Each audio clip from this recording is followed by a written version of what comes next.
today's video, I'm going to show you how to reset the Razer DeathAdder Essential. The process is very simple, so just follow along. Whether you have the DeathAdder or any other model for the DeathAdder lineup, these steps will perform a full reset.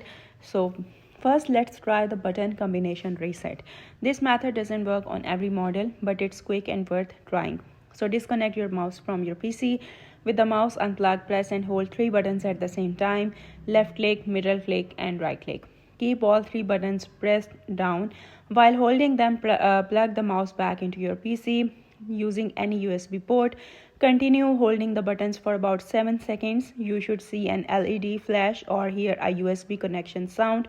That means the reset worked.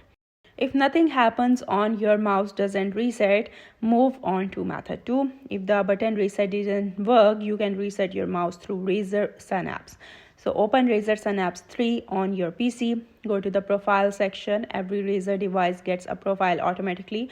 To reset your mouse, simply switch to the default profile or click the 3 dots next to your active profile and choose Reset to Default. This restores all buttons and settings back to factory mode. For Razer Synapse 4, you need to open Synapse 4 and click on the mouse you want to reset. In the top left section, select the profile. Either reset the current profile or switch to a fresh default profile.